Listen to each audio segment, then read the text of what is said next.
Okay. Well, this is what's going to happen now. If I lean back this far, is it still going to be in frame? Yes, but let me just make one more check. Make sure that everything slipped. Yeah, you're fine. Okay. Do I need to come closer? You sure? You want me to do this? Cool. All right, so I think I could do a little bit of an introduction, looking toward the camera. Hello, camera. My name is Madeline, and I do what I call body philosophy, which is focusing on the core muscles as landscape for exploring philosophical questions. Core muscles being muscles of the torso, neck, and head, and they're muscles that I sing with. So with that training, I have learned how to apply my awareness to specific areas of the core muscles and examine philosophical questions of human experience. It's a very different approach. And this is... I'm Amanda Maule. My stage name is the Mauler. I have a Master of Fine Arts in Poetry. I'm interested in Madeline's philosophy as it relates to, well, not even relating to anything, but just as a kind of methodology with which, as she says, to investigate existential questions. I also have a Master of Arts in Humor Theory, so with these artistic venues in mind, these kind of written and performative venues in mind, my interest in body philosophy helps me define the creative process of art and kind of the editorial process of art. Mm-hmm. And it helps me sing at work. Yeah. Because we have to sing Happy Birthday 7 billion times a day. Do you really? Yeah. I guess that makes sense, yeah. At that place. Spaghetti Factory. Yeah. I used to go there when I was young. Alright, so what I wanted to start with was defining the core posture of yes. And just as a little side note, Amanda the Mauler edited my book, Is There a Soul? And so we go back a few years talking about this theory. So yeah, I'm fairly familiar with what she has written and a little bit familiar with how she's applied it in different venues since. Yeah. Previously. Yeah, so core posture of yes has been, I've been using it a lot in my work lately because yes, the component of yes factors in at some point in a lot of the processes that I'm defining. And so I define yes as a core posture, and I define a core posture as a pose of the core muscles, head to pelvis, and yes specifically includes the movement of lifted soft palate, lower larynx, expanded ribs, back, expanded abdominals, pelvic floor. And so together this coordinated pose in a very robust exercise is something like it's an awe. And it's interesting to compare or examine the yes in different kinds of spiritual religious disciplines as this expression of kind of an open-armed, lifted head pose. But then it's interesting to examine yes in terms of other kinds of disciplines that think or that and analyze philosophically. So in terms of philosophy, which I'm actually not really well versed in traditional philosophy at all, but the impression that I get is that yes is an abstraction. That we reason about yes as an abstract concept, and we assign it a word, yes, and that came first. The idea that the symbol or the word is the first thing or the most important thing, and then any kind of body experience is secondary. And I disagree with that. That'd be like the Platonic structures of like the ideal, like the word chair represents way off in the ether, the perfect chair, which is not your chair. Sorry, your chair sucks. It's not my chair either. My chair also sucks. But the idea of the the ideal chair is up there in the sky. And it's always up in the sky. It's never like you're never going to dig and find it. Like, we're not, it's way too old. We're not archaeologists yet, right?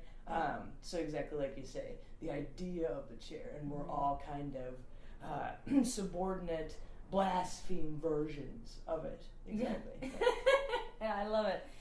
So my argument would be that as human beings, we, or I could just say I, experienced the core posture of yes before I learned the word or assigned it a symbol, and then I would say that applies to humanity.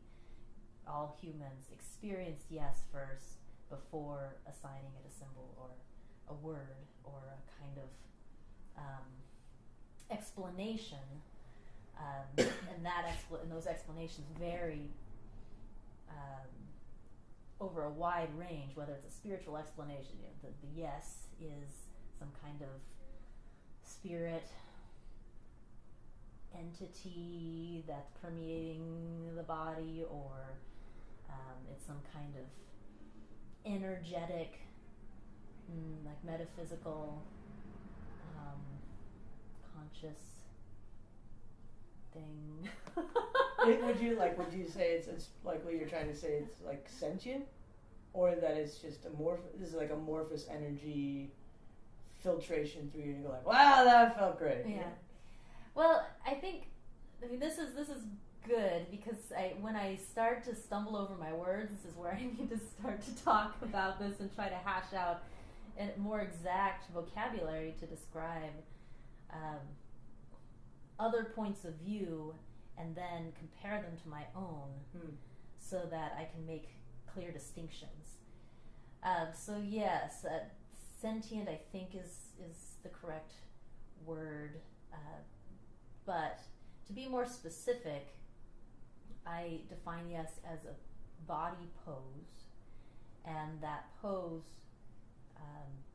benefits the body, benefits the core musculature, because it's like this moving, stretching pleasure pose of the core muscles, and these muscles are muscles that I exercise to breathe. They have to be dexterous and flexible to continue this breath movement that I'm always exercising to live. And then also the core muscles are engaging into different emotional poses,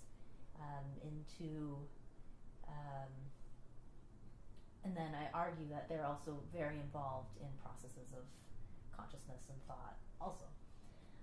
So the core posture of yes is very important for the body. It's a pose of the core musculature in a lot of ways for the core musculature.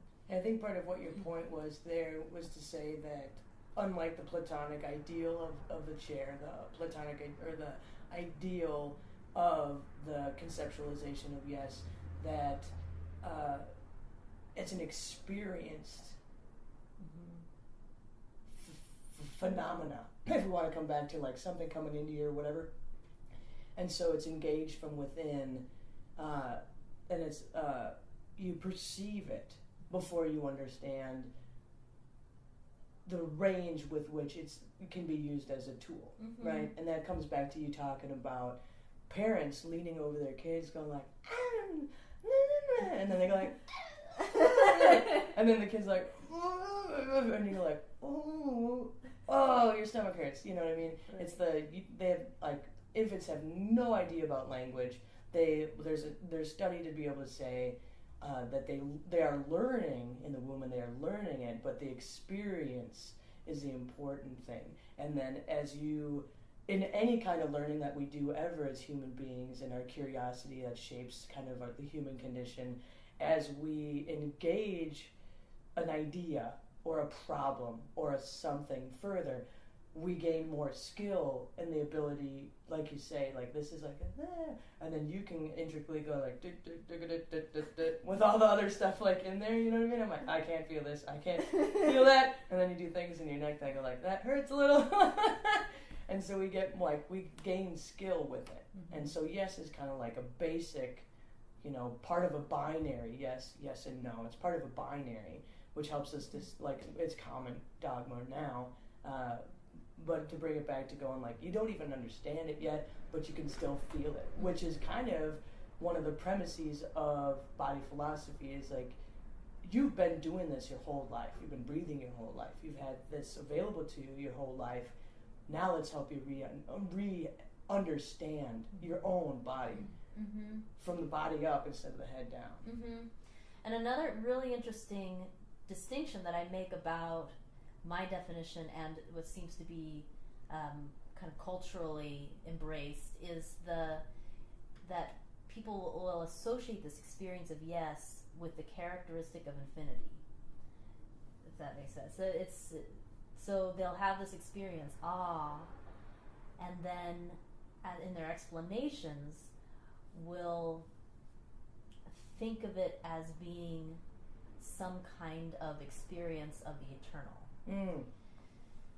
And I object to that, first of all, because I just don't think that's how it works. I don't think that I have the sensory ability to perceive anything other than what I'm feeling in the core musculature. I say that because people tend to explain this experience of yes, this awe, in ways of, they're saying that I'm perceiving a kind of eternal spirit, or I'm perceiving subatomic particle movement, like this. Oh, right. Is that, like they move into the ecstatic, and then they begin to generate and then it gets kind of hippy yeah, like, they begin to generate energies and auras now. generate ideas of the eternal, and then reason that they are experiencing and they have a sensory perception of the eternal. And then what I find is that they create culture around that idea, which is interesting because once that culture is created, so to try to encourage people to move into that ecstatic state all the time, because that would be the goal. Like, yes is eternal, I want to be eternal, so I'm going to try to move into awe all the time. So you create this kind of culture of whatever, whether it's partying hard and like taking ecstasy or something like that, to try to be in this like all the time. And then, but inevitably what happens is the core musculature becomes overworked, overexercised, and it's like you forgot about leg day. You forgot about what? Leg day. It's like sorry. This is like like you see the guys at the beach, and they're like their upper half is like bro, like bro, shoulder bro, bicep bro, and then they have chicken legs, right? And so what you're talking about is that, like, it's unsustainable, and so it doesn't make any sense for your perception and your kind of attentiveness to the core musculature to forget that there's an exhale, to forget that while you're doing that, that there's both ways. Like you have to be able to exercise, and that's something that you get into later. You have to be able to exercise the full spectrum. Yeah, the full spectrum, and then also rest. Yeah. And factor in that the parameters of the core musculature requires rest, requires relaxation. To over-exercise musculature will eventually move it into exhaustion or tension, and ultimately destruction. So it's so it's an interesting distinction that I'm making, especially living in a world that has created a lot of culture around this idea that yes, not only yes, but a lot of emotional states have this character of infinity, whether it's like love or willpower or other things like that. For sure. Like that's the most achievable thing. Like if you can find, like for example, like unconditional love, and we go like, way to go, like yes, you made it. Everybody over there sucks. So yeah, that's really interesting. I'll write that down. I had one kind of clarifying question here. Yeah. So because when you do and then because I just think like ah, sort of like that, sort of like ah, and kind of like woo. And then, so I think a lot of people might hear that, what are they, homonym?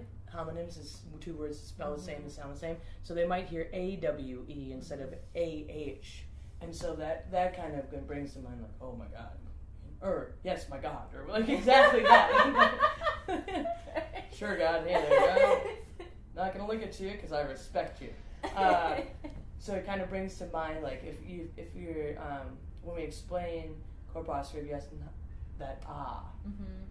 Because it's not like a ooh. Or a ee or anything. And it's, is ah the easiest vowel to sing? Ah, ah, Yeah. ee. I think, well, I think I say ah because it's close to a yawn. It's also close to an orgasm. Yeah. You know? I mean, I suppose you could be like... And then they'll be like, I'm done.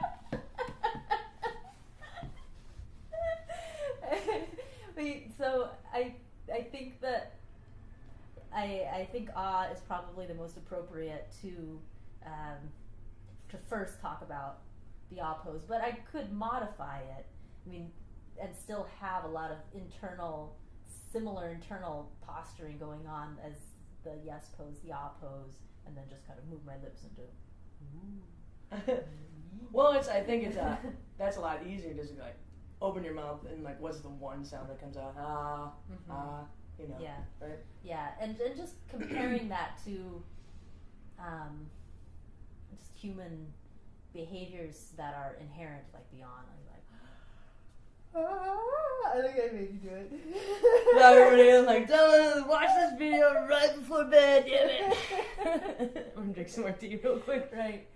But comparing that to the AWE, the ah, so I do think of it as the ah, AH. Yeah, okay. As just to describe the pose. It's kind of like when you're doing yoga and you're like, Warrior One, this is the pose, and I think of like ah pose. But, and then the the ah, name of the pose, kind of, sort of, like, in addition to the yes-ish. Yes. Yeah. And then the AWE, ah, is, I think of the experience having more sensation of warmth and pleasure. And maybe the process to get to it is a little bit different because it seems like when somebody is in awe, AWE, it's inspired by something, by whether they're stimuli, whether they're experiencing it outside the body or they are generating their own thoughts and then they have a kind of epiphany moment and they're just in this state of yeah, this is awesome, awesome. I tend to go like, oh, I'm gonna find everybody and tell everybody. I know. I was wondering for this filming if we should zoom out the camera so that we could run around. We have to we have to state ourselves in the shadows. That'll be fine. Yeah. Yeah. What else about yes? What else about yes? Well, then what I do is I insert that understanding into my analysis of human experience, which I've kind of touched on a little bit already, talking about, I guess, the awe experience being stimulated by something outside, but I also apply it to process of consciousness, and so those could be topics for another time. I don't know. I'm kind of developing all of that. But if you want, we could transition into more of your realm. Well, I had a question because I think this is, I think it's important, just kind of as like a baseline understanding to be able to. I'm trying to think of the ways that one might, in your position, forego the questions that that automatically associate with some kind of spiritual something, right? And often you said something earlier that that piqued my interest because I think we were just talking about energies right before I was talking like hippy dippy yada yada, you know, like where people like it seems that people want to be able to associate it with something that they already have some kind of knowledge of, even if they don't practice something. It's easier for me to compare some kind of behavior to Christianity because I understand what it is. And so something that, for me, that has been helpful, because I almost entirely lack spirituality, sorry about that, if that offends you. Big deal, right? I forego the idea that the body is a vessel. For me, specifically coming out of my situation, the physicality of the body trumps anything else that ever could happen to the body, because the mortality of the body belays the idea of infinitude, and I do not believe in the existence of any kind of soul mechanism. I do believe that there's some kind of interesting interplay between consciousness and subconsciousness, and the way that you can potentially engage with people without actually being around them or communicating with them, kind of like that collective unconscious sort of idea. But even then, I do think that people can't exist without bodies, is what I'm trying to say. Right. And so it might be helpful to kind of squash the idea that the body is a vessel. The body is not a vessel. So, like, it'd be interesting for me to hear what you think. If it's not a vessel, then is there a...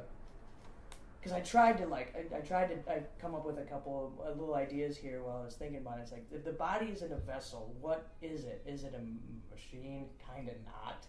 Kind of not, because it's...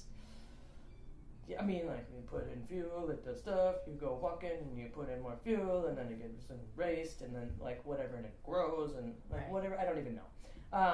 So if a body isn't a vessel for something, which is super related to a bunch of different sort of religious or spiritual...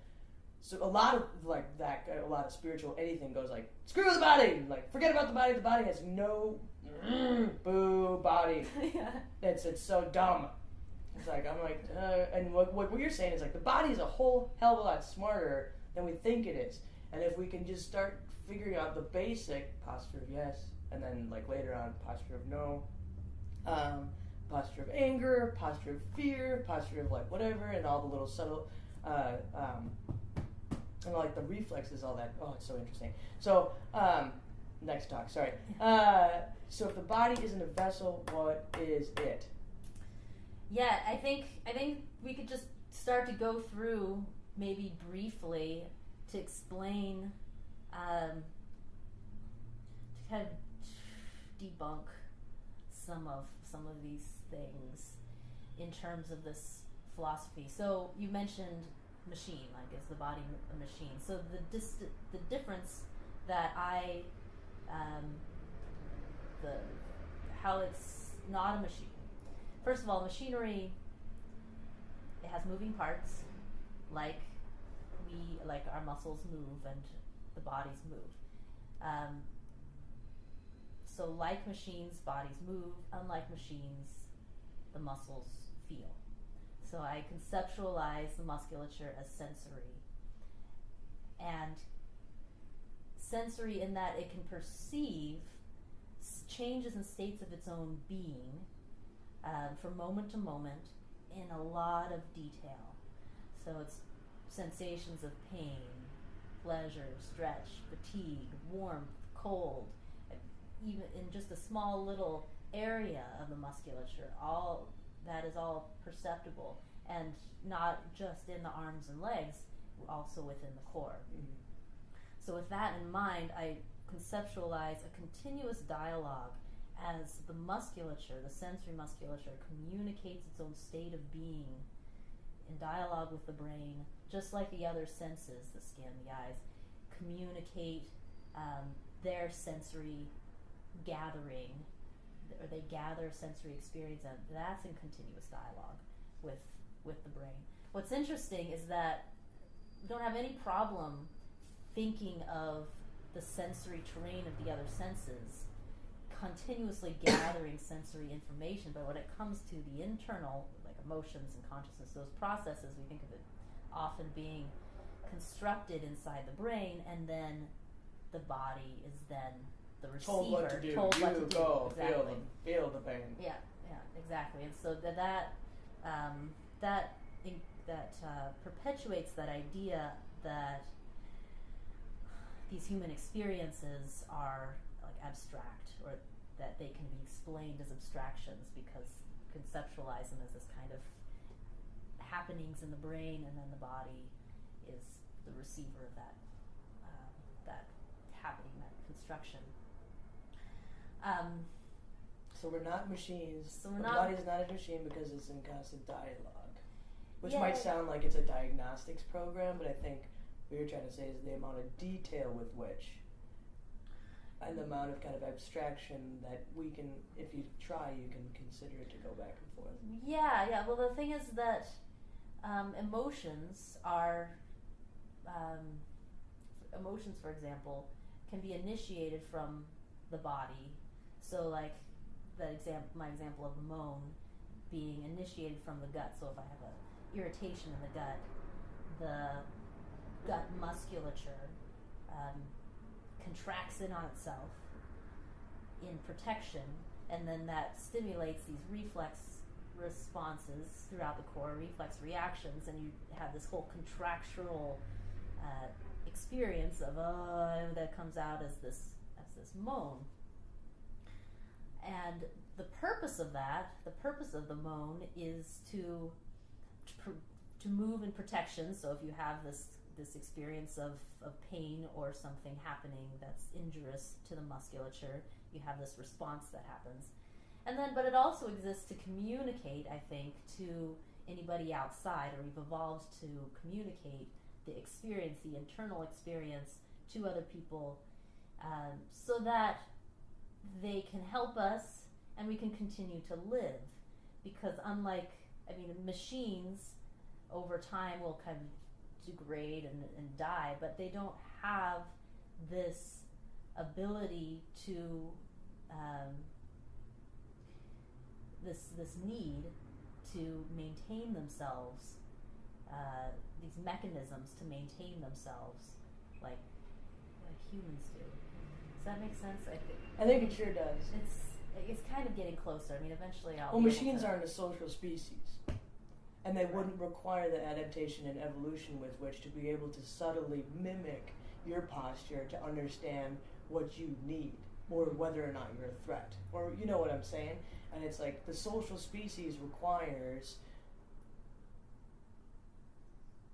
learning that's not like, gosh, I really want to learn about what Madeline's feeling right now, so let me go look it up in the Madeline handbook. Oh, there she is. It's just like you just automatically, and it, like you say, women do it better anyway. And dudes are like, yeah, I'd like that. Part of the social species, I think, denies the ability for us to consider the body to be a machine, because people don't exist very awesomely, adverb, in isolation. And then it's interesting because we seem to have this kind of, it swings both ways. Like in complete isolation, people kind of suck, or they're not the best. You know, maybe they don't suck. I don't want to say people in isolation suck, because I like to be alone sometimes too. Well, I mean, like a person by themselves is not going to reproduce the species. Boom. And then once we get like overpopulated the same way we are, it puts different pressures on the social structure. And the body can be a really, really, like music is, right? Like classical music is. It can be a venue with which we understand more completely a universal language. And that's the universal language we had to understand before we built the construction of language. Yeah. Which also helps it squash the kind of like, vessel sort of thing. And then it gets back right where you, like from you came to the beginning to say, we think that we understand yes because somebody taught us this. We only understand yes because we grew up learning yes, and it's part of our evolutionary need to be able to understand if somebody's going to attack us or leave us alone or help us or not. Yeah. Why? Somebody knocking. Hello? Hello? Hey. Hi. Hi. Oh, is John here? Nope. Oh, sorry about that. Yep. Okay. Sorry. She shares the studio. Sharing is caring. See, we need to be able to go. She leans in and goes like, ooh, they're doing something. And no. Yeah. Okay. Another thing about machines that's interesting is that because we're surrounded with them, we've created a culture that surrounds us. Yeah. With machinery. This is my phone right now. Oh. Yeah. I hate when people do this. Your phone would fall over the place. Right. Who has their phone like this?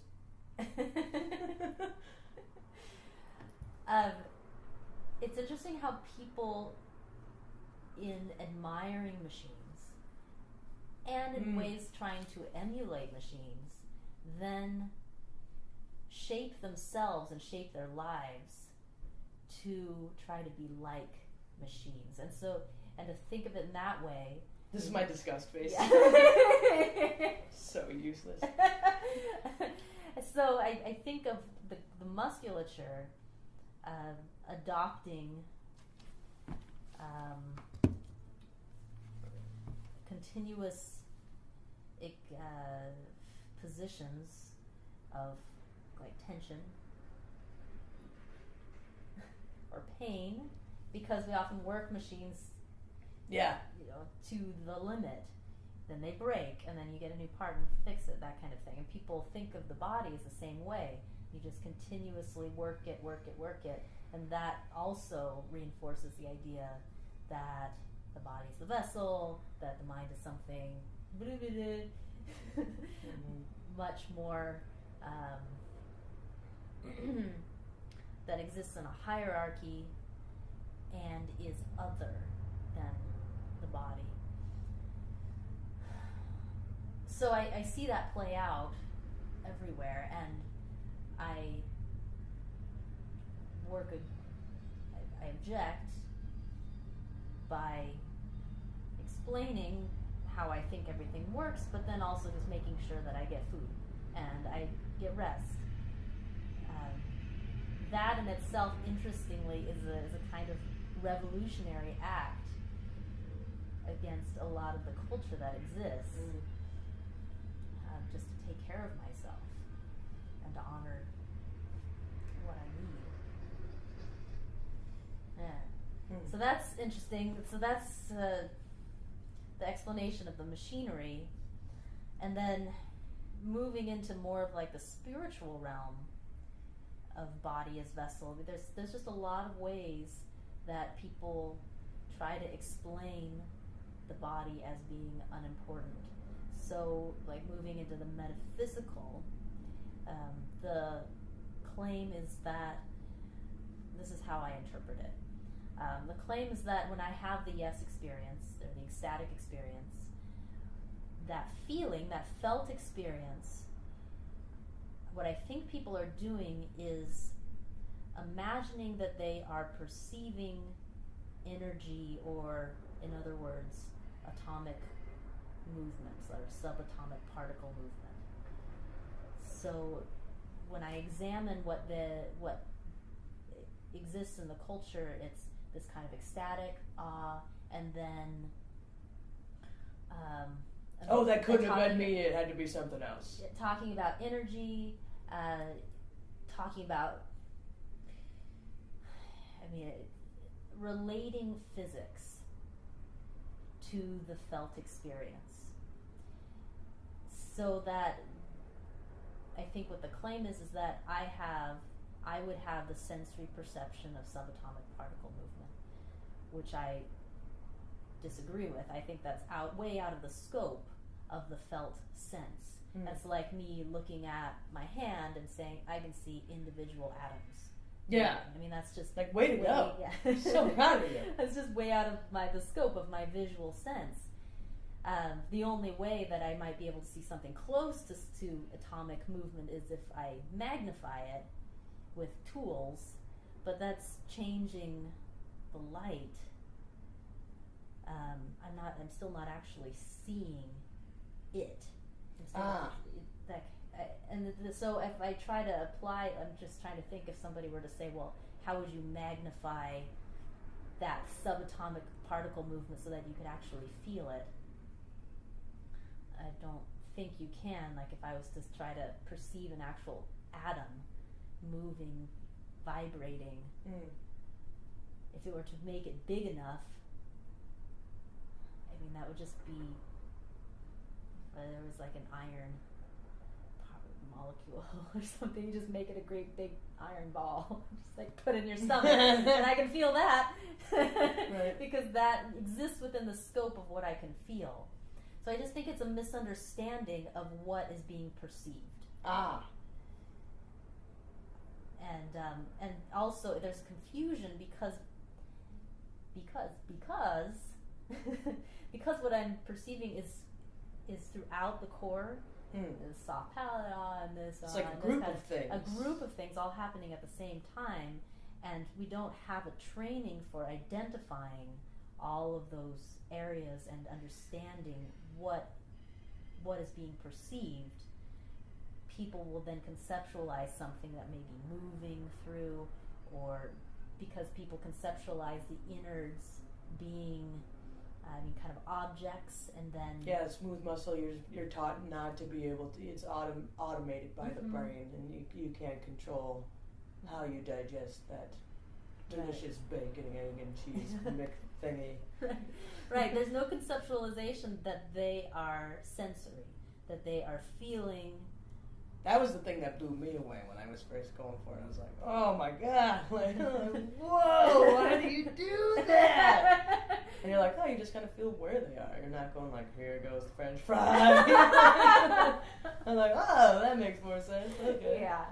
Yeah, it's not. Suddenly, I'm plugging fast food right now. Sorry, it's not taking care of anybody's body. I like French fries. Who doesn't like a French fry? Right. Make them at home, dude. I'll teach you how. Yeah, that makes a lot of sense because people think that something moves through them. It's very, very kind of like Western kind of Christianity sort of like, ooh, the spirit moves through you, and it's you're different. But it's kind of like you could rename that kind of the core reflexes, and then. And then you can come all the way and you can punch science in the face and go like, yeah, whatever, man, you did studies to say, if I smile, smiling is a physical activity. If I smile, I'm supposed to do this at work because people piss me off. If I smile, can I take your order today even though you're being a douchebag? Thanks for being a douchebag, but I'm not going to say you're a douchebag because look how smiley I am. So excited to be here. And it's like if you smile, that convinces your brain. And I don't know why more people aren't on board with this shit. Because if you smile, it convinces your brain that you're doing awesome. And similarly, if you get into whole body poses, and it's easier for people to get into whole body poses, power pose, I just won the marathon, and my legs are tired, but my arms are kind of okay, so I'll hold them up here for a while, whatever that is. But like, nah. If you're like frustrated, people tell you to do this, and hold it for like 2 minutes. And here I am regurgitating stuff I've learned from TED Talks, right? Thanks, TED Talks. You do this for 2 minutes and your arms get tired and you go like, oh, I guess I did win, you know, and then, and it's kind of, I don't know why it doesn't seem, what I'm saying is I don't know why it doesn't seem more obvious that the body has a role in telling the mind what's going on. And that, and my point there being, it should be more arguable to a person of faith to say there's a parallel between what you perceive as a spirit moving through you as to what I perceive as a subtle posturing that causes reflexes, that causes a posture to either become more robust or subside.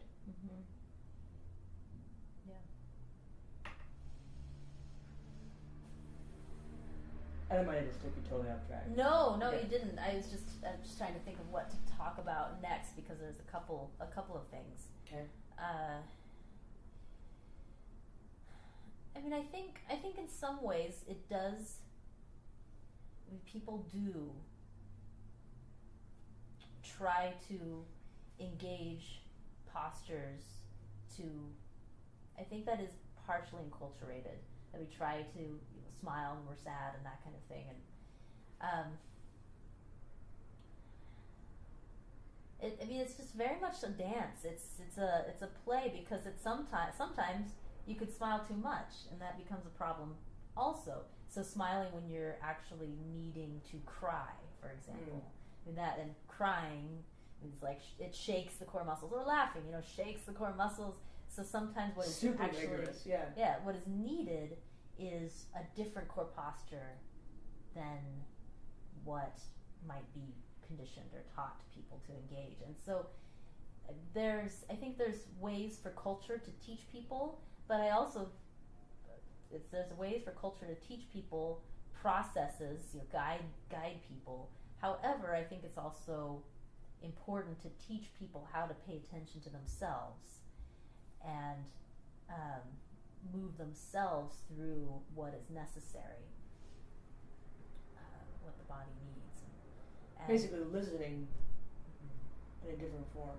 Yeah. Feeling. Is it basically, yeah. Yeah. Everything you do is all about feeling. And in almost every 1, 2, 3, 4, 5, and 7th definition in the dictionary, that one too, Yeah, and so how do you train? I mean, arts training I think is paramount. I think it's so important because arts, and I guess I mean more the performing arts, the music, the singing, the acting, comedy, the oration, things that exercise the core musculature toward a mastery is training the self to feel in detail and coordinate the core musculature in detail to communicate to other people, but gain such an understanding of the self, of what's happening moment to moment throughout the core. And that training can be applied throughout life. Whatever. Take it home with you. Take it home. Yeah. No overdraft, or like overdraft. Overdraft or overdue. Both of those. Yeah. So we went through machines as vessel kind of. Oh yeah, let's thought. get all the way back there. Yeah, and then we went through the metaphysical. Subatomic sort of. Yeah, that kind of energies. Which I really do need to work on. Yeah, that's a new thing that you're talking about lately that I'm interested in. Like, seems like somebody came at you like, subatomic particles, and you're like, I'm gonna go learn about those. Yeah. Subatomic particles. I might use a different word, but that's my word that I've assigned to trying to analyze this experience. That I see people who subscribe to the metaphysical. Sorry, off track a little bit, but yeah, that's how I'm beginning to try to analyze that explanation. Mm-hmm. But then here we are in Spokane, and it's a very religious place. So, talking about the soul experience and what is that. There's a different explanation. I don't know if I recited my soul. I actually put in a little insert in my book. It's just like a little. Oh, you song. did? Yeah. Oh, cool. Yeah. So my theory of soul experience expanded. Oh, good. A little bit. So I could just recite it a little bit. I think it's mostly committed to memory. It goes along with the idea of what is the experience of beauty. Ooh. So how does a person? I give the example in the book of nature. What? Goosebumps. You got goosebumps? Yeah, it's fun. Yeah. So just paying attention to my body, thanks. So if I'm walking in nature, for example, how do I move into the awe experience? as I take in the sensory experience of nature, take in this, All the stimuli, right? take in the sensory stimuli. So before I get into that, I want to explain how the core muscles inside the body interact with the outside world in a more dramatic way. So let's say, for example, I see a bright light, and the eyes gather the intense sensory information, and at the same time there is a core reflex, a reflex reaction throughout the entire core, like a flinch. So if you see poof, bright light, oh, like this. But so it's in the eyes, but it's also a bit in the jaw, it's in the throat, it's in the chest, it's in the abdominal region, it's in the pelvis. It's the entire core flinch reaction. And it's the same thing if I hear a loud noise. The ears are gathering the intense sensory information, and at the same time, there's a reflex contraction throughout the entire core. Head, neck, throat, chest, pelvis. Right? It's the ears that are it's the ears that are gathering the information.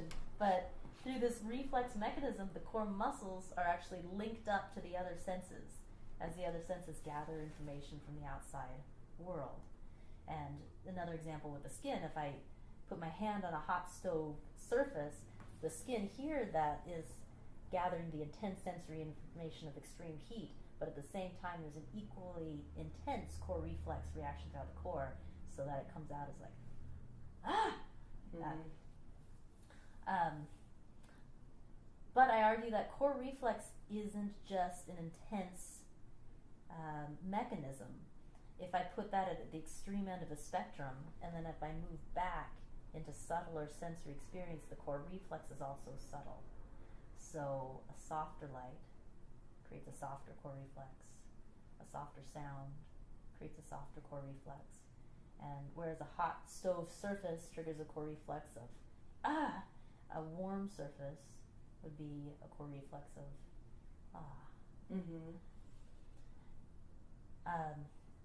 so the idea is that I'm continuously experiencing these core reflexes as I take in the world through all of the senses, just continuously. There's core reflex reactions to varying degrees. And blends of core reflexes I'm also experiencing as I take information through the eyes and the ears and the skin. So let's say I'm walking in nature and I see the sun is I see the sunlight, I see and hear leaves blowing through the trees, and I see and hear a river flowing, and let's say I can feel dirt beneath my feet as I walk through, and I can smell the air, and I feel the cool air on my skin. All of these sensory experiences trigger this blend of core reflexes within. It's kind of a little symphony of inner reflex sensations. You're reacting to kind of all of it, kind of as you perceive it, sort of. And it's in the same locations, in the head, in the chest, the neck, the throat, the gut, pelvis. And as I experience this kind of rhythmed symphony of inner sensations, the core muscles, which are experiencing this, they begin to just contract naturally into this pleasurable breathing pose. It's like they're being stimulated, and then they begin to move into this core posture of moving into this experience of yes as I'm walking through nature. And that felt experience is then described as the experience of beauty.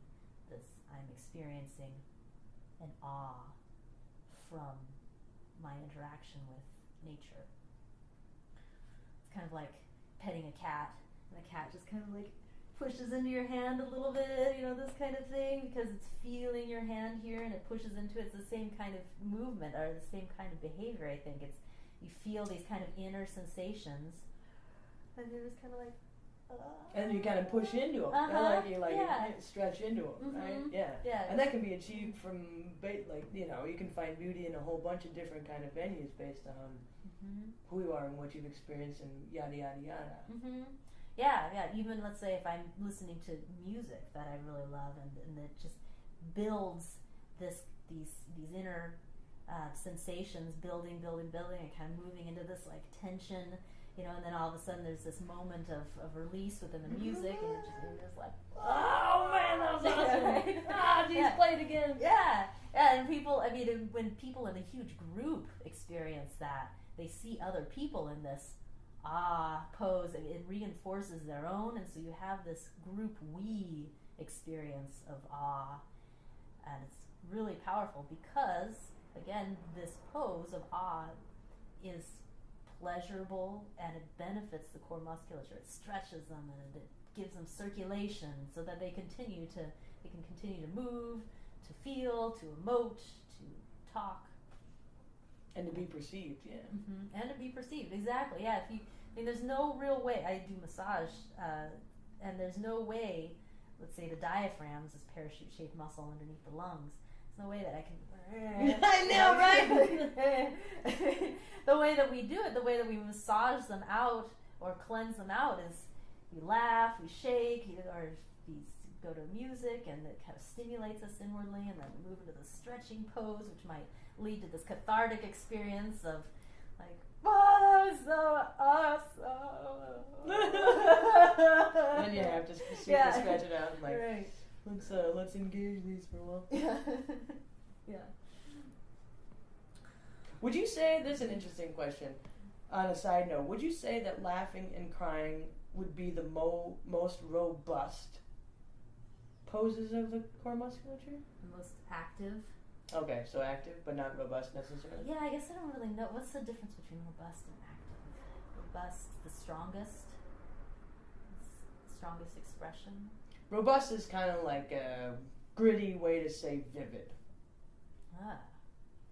Gritty way to say vivid. The most vivid expression of the core musculature. It makes, like, vivid goes like it's a little passive, and robust is like, you can't even deny me right now. Kind of, that's the way I think of it, at least. I don't know. I mean, it's definitely. I think active for sure, the most active. Yeah, because if you can. And it bounces the range about as far as it can go. I mean, it's a definite shaking. But I mean, you can shake without laughing. Said every belly dancer in the world.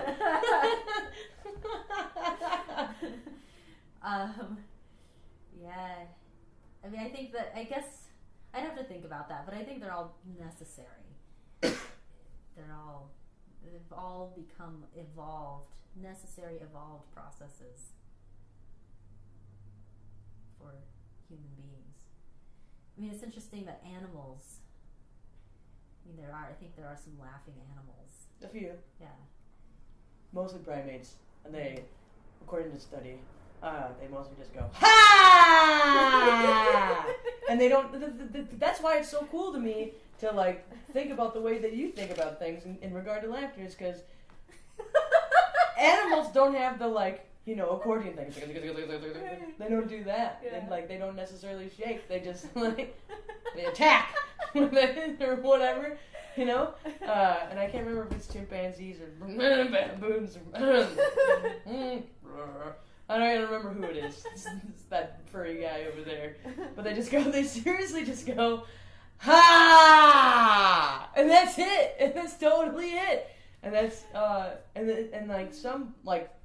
some neural sciences say that's like it doesn't bounce. Like, they don't have that same cognitive bounce in the supplementary motor cortex where they go, like, here's the context of the hit thing. Here's the surprise, that unexpected thing that incongruity theory says that humor always has to have. The most basic element of humor is context and surprise.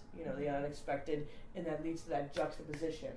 And as a observer of humor, you have to witness it, and then the only way that you can laugh is if you recognize a truth that was there the whole time that only exists in that juxtaposition. And the way that you recognize the truth is to be able to oscillate cognitively between script A, the context, and script B, that punchline. Like, well, script A is like the whole whatever I tell you. Two guys walk into the bar. First guy says to the second guy, hi. Second guy says, yo. I mean, whatever. I'm not going to make up a bar guy joke right now. So it's like script A is that whole thing. And then script B is like, you didn't even know I was trying to tell you this right now, but I'm trying to tell you this right now. Mm-hmm. And it's trying to say that guy's fucked over there. Or whatever it is. And that, like, the script B, you produce in your head. Mm-hmm. And then it's the oscillation between the logic of it, and then the emotion of it, and then the subtle cues about the language and the pacing of it, and it's that oscillation, which is what, like, we talked about that a little bit before, and it seems as if Primate Guy, ooh, that kind of felt nice, Primate Guy, apparently I have to beat my chest more often, doesn't have the ability to recognize the two different scripts, and then so it's hypothesized that primate humor is just slapstick. It's just physical humor. You know what I mean? It doesn't have that kind of subtlety of super smartiness that we can smarty pants each other with. I think that's definitely true. As far as getting into the complexity of humor and how we make each other laugh with the use of language and subtler emotions. But just also to comment on maybe a physicality that contributes to this oscillating ha ha ha ha ha thing. When we speak, I mean, primates aren't able to speak. And when I examine what is required in order to speak, it's, even just doing it right now, I'm hyper aware of everything here. There's a suspension of the core musculature throughout as I form my words. I mean, here, and in the abdominals also, I have to be able to contract and release in order to create these short bursts of air that create my words. Yeah. I have to be able to be like, I'm making words right now. La, la, la, la, la, la, la, la. And so maybe it's just a very a physical, or at least maybe partly, or maybe mostly, a very physical characteristic of our musculature in particular, to be able to have this ability to start and stop quickly and with a lot of nuance, the air throughout the entire core. Because I think of like, ha! Which I love. As just the ability to, you take in a breath and you release the breath. Take in a breath and release the breath. But we can take in a breath and do that. Ha! We can also take in a breath and stutter it. Yeah. Over time to go like this. Do deep ba ba.